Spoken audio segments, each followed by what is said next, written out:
Good evening, my friends. So, you want to learn to speak and understand English. You have had a long day. You are tired. Lay down in your bed, close your heavy eyes, and let's listen to a story while we slowly fall into the arms of the English language. The Model by Guy de Maupassant. Curving like a crescent moon, the little town of Etretat, with its white cliffs, its white shingly beach, and its blue sea, lay in the sunlight at high noon one July day. At either extremity of this crescent its two gates, the smaller to the right, the larger one at the left, stretched forth, one a dwarf, and the other a colossal limb, into the water, and the bell tower, almost as tall as the cliff, wide below, narrowing at the top, raised its pointed summit to the sky. On the sands beside the water, a crowd was seated watching the bathers. On the terrace of the casino, another crowd, seated or walking, displayed beneath the brilliant sky a perfect flower patch of bright costumes, with red and blue parasols embroidered with large flowers in silk. On the walk at the end of the terrace, other persons, the restful, quiet ones, were walking slowly, far from the dressy throng. A young man, well known and celebrated as a painter, Jean Sumner, was walking with a dejected air beside a wheeled chair in which sat a young woman, his wife. A manservant was gently pushing the chair, and the crippled woman was gazing sadly at the brightness of the sky, the gladness of the day, and the happiness of others. They did not speak. They did not look at each other. "Let us stop a while," said the young woman. They stopped, and the painter sat down on a camp stool that the servant handed him. Those who were passing behind the silent and motionless couple looked at them compassionately. A whole legend of devotion was attached to them. He had married her in spite of her infirmity, touched by her affection for him, it was said. Not far from there, two young men were chatting, seated on a bench and looking out to the horizon. "No, it's not true. I tell you that I am well acquainted with Jean Sumner." "But then, why did he marry her? For she was a cripple when she married, was she not?" "Just so. He married her, just as everyone marries, Pablo, because he was an idiot." "But why? But why, my friend? There is no why. People do stupid things just because they do stupid things. And besides, you know very well that painters make a speciality of foolish marriages. They almost always marry models, former sweethearts in fact, women of doubtful reputation frequently. Why do they do this? Who can say? One would suppose that constant association with the general run of models would disgust them forever with that class of women. Not at all. After having posed them, they marry them. Read that little book, so true, so cruel, and so beautiful, by Alphonse Daudet, Artists' Wives. In the case of the couple you see over there, the accident occurred in a special and remarkable manner. The woman played a frightful comedy, or rather tragedy. She risked all to win all. Was she sincere? Did she love Jean? Shall we ever know? Who is able to determine precisely how much is put on and how much is real in the actions of a woman? They are always sincere in an eternal mobility of impressions. They are furious, criminal, devoted, admirable, and base in obedience to intangible emotions. They tell lies incessantly without intention, without knowing or understanding why, and in spite of it all are absolutely frank in their feelings and sentiments, which they display by violent, unexpected, incomprehensible, foolish resolutions, which overthrow our arguments, our customary poise, and all our selfish plans. The unforeseeness and suddenness of their determinations will always render them undecipherable enigmas as far as we are concerned. We continually ask ourselves, are they sincere? Are they pretending? My friend, they are sincere and insincere at one and the same time, because it is their nature to be extremists in both and to be neither one nor the other. See the methods that even the best of them employ to get what they desire. They are complex and simple, these methods. So complex that we can never guess them beforehand, and so simple that after having been victimized we cannot help being astonished and exclaiming, "What? Did she make a fool of me so easily as that?" And they always succeed, old man. Especially when it is a question of getting married. But this is Sumner's story. The little woman was a model, of course. She posed for him. She was pretty, very stylish looking, and had a divine figure, it seems. He fancied that he loved her with his whole soul. That is another strange thing.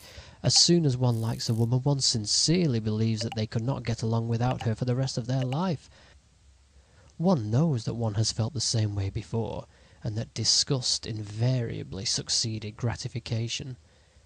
That in order to pass one's existence side by side with another, there must be not a brutal physical passion which soon dies out, but a sympathy of soul, temperament, and temper.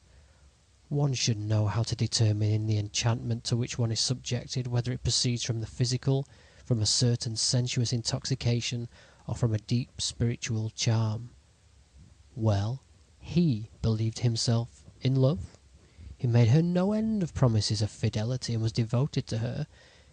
She was really attractive, gifted with that fashionable flippancy that little Parisians so readily affect. She chattered, babbled, made foolish remarks that sounded witty from the manner in which they were uttered.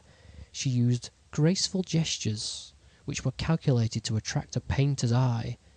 When she raised her arms, when she bent over, when she got into a carriage, when she held out her hand to you, her gestures were perfect and appropriate. For 3 months, Jean never noticed that, in reality, she was like all other models. He rented a little house for her for the summer at Andrézy. I was there one evening when for the first time doubts came into my friend's mind. As it was a beautiful evening, we thought we would take a stroll along the bank of the river. The moon poured a flood of light over the trembling water, scattering yellow gleams along its ripples, in the currents, and all along the course of the wide, slow river. We strolled along the bank, a little enthused by that vague exaltation that these dreamy evenings produce in us. We would have liked to undertake some wonderful task, to love some unknown, deliciously poetic being. We felt ourselves vibrating with raptures, longings, strange aspirations, and we were silent, our beings pervaded by the serene and living coolness of the beautiful night, the coolness of the moonlight, which seemed to penetrate one's body, permeate it, soothe one's spirit, fill it with fragrance, and steep it in happiness. Suddenly, Josephine, that is her name, uttered an exclamation. "Oh, did you see the big fish that jumped over there?" He replied without looking, without thinking, "Yes, dear." She was angry. "No, you did not see it, for your back was turned." He smiled. "Yes, that's true. It is so delightful that I am not thinking of anything." She was silent, but at the end of a minute she felt as if she must say something and asked, "Are you going to Paris tomorrow?" "I do not know," he replied. She was annoyed again. "Do you think it is very amusing to walk along without speaking? People talk when they are not stupid." He did not reply. Then, feeling with her woman's instinct that she was going to make him angry, she began to sing a popular air that had harassed our ears and our minds for 2 years. Je regarde en fer. He murmured, "Please keep quiet." She replied angrily, "Why do you wish me to keep quiet?" "You'll spoil the landscape for us," he said. Then followed a scene, a hateful, idiotic scene, with unexpected reproaches, unsuitable recriminations, then tears. Nothing was left unsaid. They went back to the house. He had allowed her to talk without replying, enervated by the beauty of the scene and dumbfounded by this storm of abuse. 3 months later, he strove wildly to free himself from those invincible and invisible bonds with which such a friendship chains our lives. She kept him under her influence, tyrannizing over him, making his life a burden to him. They quarrelled continually, vituperating and finally fighting each other. He wanted to break with her at any cost. He sold all his canvases, borrowed money from his friends, realizing 20,000 francs. He was not well known then, and left them for her one morning with a note of farewell. He came and took refuge with me. About 3 o'clock that afternoon there was a ring at the bell. I went to the door. A woman sprang towards me, pushed me aside, came in and went into my atelier. It was she. He had risen when he saw her coming. She threw the envelope containing the banknotes at his feet with a truly noble gesture and said in a quick tone, "There's your money. I don't want it." She was very pale, trembling, and ready undoubtedly to commit any folly. As for him, I saw him grow pale also, pale with rage and exasperation, ready also perhaps to commit any violence. He asked, "What do you want?" She replied, "I do not choose to be treated like a common woman. You implore me to accept you. I ask you for nothing. Keep me with you." He stamped his foot. "No, that's a little too much. If you think you are going..." I'd seized his arm. "Keep still, Jean. Let me settle it." I went towards her and quietly, little by little, I began to reason with her, exhausting all the arguments that are used under similar circumstances. She listened to me, motionless, with a fixed gaze, obstinate and silent.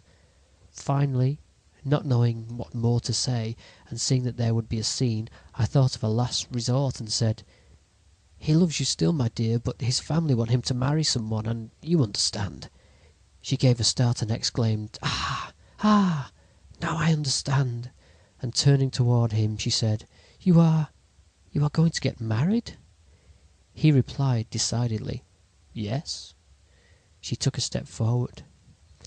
"If you marry, I will kill myself, do you hear?" He shrugged his shoulders and replied, "Well, then kill yourself."